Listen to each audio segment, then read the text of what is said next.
Hello बच्चों।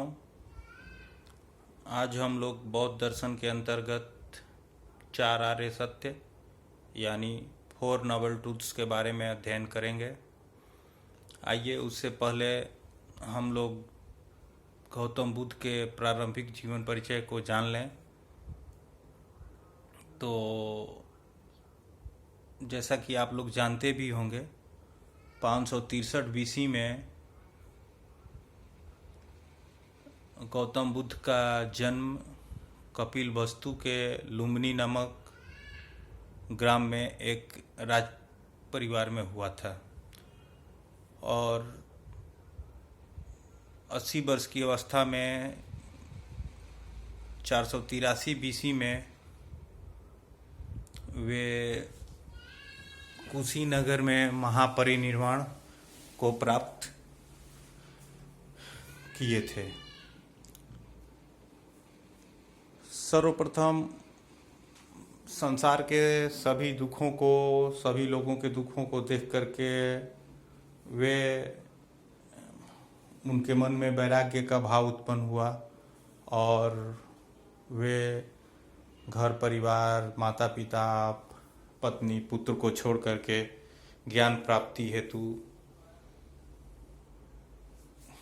घर से बाहर निकले और इस घटना को बौद्ध धर्म दर्शन में महाभिनिष्क्रमण की संज्ञा दी जाती है। इसके बाद वो कई जगहों पर कई आचार्यों से शिक्षा ग्रहण किए, तपस्या किए, लेकिन फिर भी उन्हें ज्ञान की प्राप्ति नहीं हुई और अंततः गया में एक बड़ वृक्ष के नीचे उन्होंने घोर तपस्या किया और तत्पश्चात उन्हें सत्य का साक्षात्कार हुआ और वो उसके बाद बुद्ध कहलाए और उस वृक्ष को, बट वृक्ष को बोधि वृक्ष कहा जाने लगा और गया को बोध गया के नाम से हम जानते हैं। तो आइए हम उनके चार आर्य सत्य के बारे में जानते हैं। प्रथम आर्य सत्य है सर्वम दुखम, यानी कि सारा संसार जो है वह दुखमय है। और इसके अंतर्गत वो कहते हैं कि जन्म भी दुख है, मरण भी दुख है, प्रिय से वियोग दुख है तो अप्रिय से संयोग दुख है,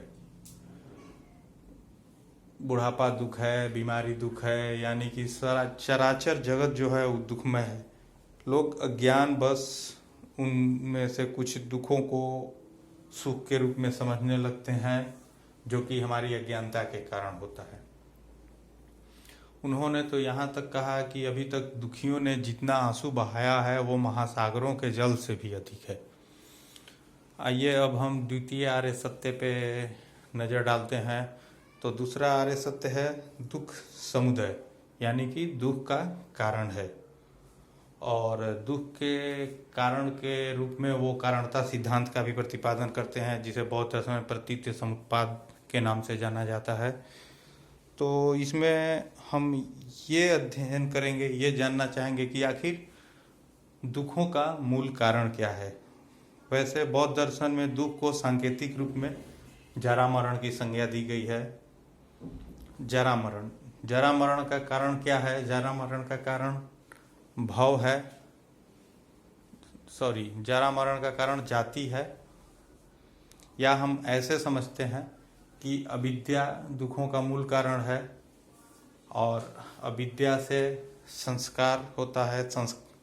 अविद्या, संस्कार, विज्ञान, नाम रूप, षडायतन, स्पर्श, वेदना, तृष्णा, उपादान, भव, जाति और जरा मरण, यानी उत्तरोत्तर एक दूसरे के कार्य रूप में है। और उधर से हम चलें तो जरा मरण का कारण जाति, जाति का कारण भव। तो इस तरह से ये द्वादश चक्र हैं, जो कि एक रेखीय रूप में न होकर के एक वृत्तीय रूप में है। यानी कि जब तक दुखों का समाप्ति नहीं होगा तब तक हम पुनर्जन्म के चक्र में फंसे रहेंगे, या अविद्या की जब तक समाप्ति नहीं होगी, अविद्या का नाश नहीं होगा, तब तक हमारे दुखों का नाश नहीं होगा। और उसके बाद तीसरा आर्य सत्य है दुख निरोध, यानी कि दुखों का नाश होता है। और दुखों का नाश होता है उसके लिए उन्होंने आगे चल करके उपाय भी बताए हैं चतुर्थ आर्य सत्य में।